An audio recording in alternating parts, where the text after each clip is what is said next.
So I feel like there are going to be major changes. And there's been this energy of the Wheel of Fortune all day. The Wheel of Fortune. And the Wheel of Fortune talks about divine order. And it talks about the things that are up coming down and the things that are down going up. And with all of this like eclipse energy and the month of August is a very faded month. Okay.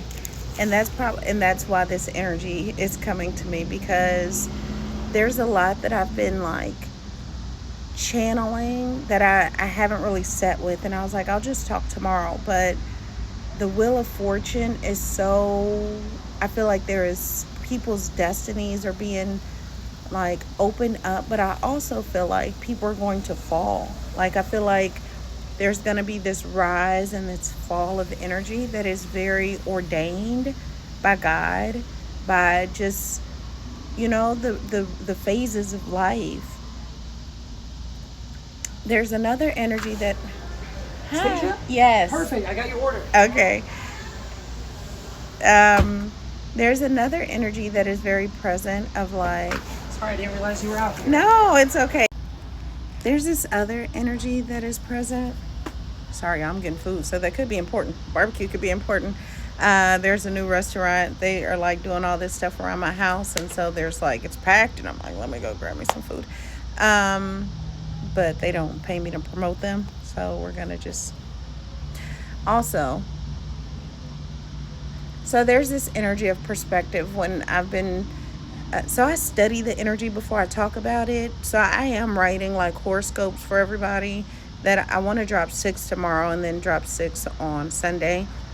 But looking at the moon, right, and just thinking about perspective, like when we have an eclipse or when we have a full moon in one hemisphere, it is the opposite in another hemisphere.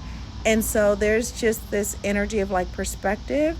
And I feel like it is important for us to be open to other people's perspectives, because what is the joy, or what joy is it, one, in trying to make people be who we want them to be when that may not be where they are in their path, or two, trying to condemn people for where they are? That doesn't really help a person grow. It just gives them more like stagnancy or fuckery around their energy. And who wants to be the only one? Like imagine being the only healer, or the only seer, or the only musician, or the only, like, it's not a real thing. But I think sometimes our egos are so it's like this energy of trying to keep us safe, or trying to prove to ourselves that we can do things, and in that we feel threatened when someone else can do it, or when they get there faster, or when they do it better, or they do it differently. And it's not really an energy that helps us as a collective. Um, there was another energy that was very heavy today.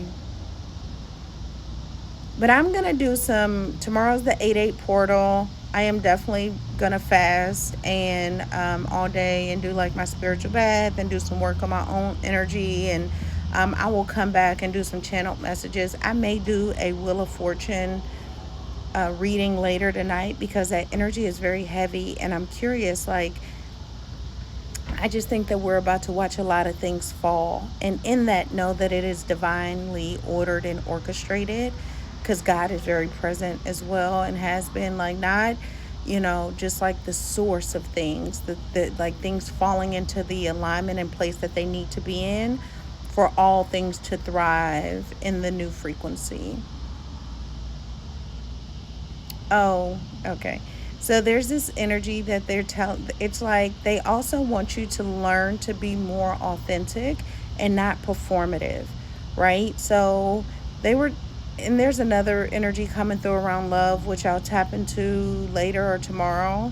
But they were giving me this energy about myself, which, and I am single, okay? I'm single, but I have dated, right? I was married, all the things. And I used to approach love and relationships from a very performative perspective. where it's like, oh, like when I was younger, around the age that I was, I'm like, I'm in college and I have a car and I have a loft and I don't have kids. And I felt like that alignment of things made me more valuable. But they weren't truly who I was. I didn't even know who the fuck I was. I just knew that based on everybody else around me, I'm kind of out here winning because, people are having babies and like tied up and all this stuff. And now, and then when I got out of my marriage, um, you can approach things and go, I make this amount of money and I'm in this type of role in corporate America. And, I live in this type of house and I drive this type of car. And look at me, choose me. And now it's just kind of like, hey, how are you? Like, I, regardless of what I have, again, I'm getting this Wheel of Fortune energy where it's like, if I have it, if I don't have it, I still want you to know who I am and love me for who I am, and not based on this false alignment of what I feel like makes me valuable. And I feel like that is important for someone to know.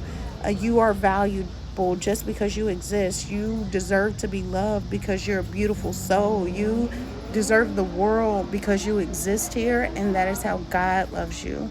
And we don't love ourselves that way. We've been conditioned to present ourselves in a performative way, and God is saying cut that shit out.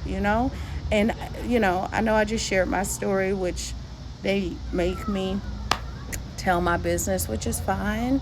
But I'm learning, and I've learned over the last several years, like all of that shit, it don't matter. Because, like, low key, this job could kaboom. I really want to do this. I want to do that. Like, the things that I have aren't really in alignment with who I even feel like I am. And so, why would I give you a version of me or this, like, set form of me that will change because I am manifesting a new version that I want to be the dominant, right? Okay, more later. I love you.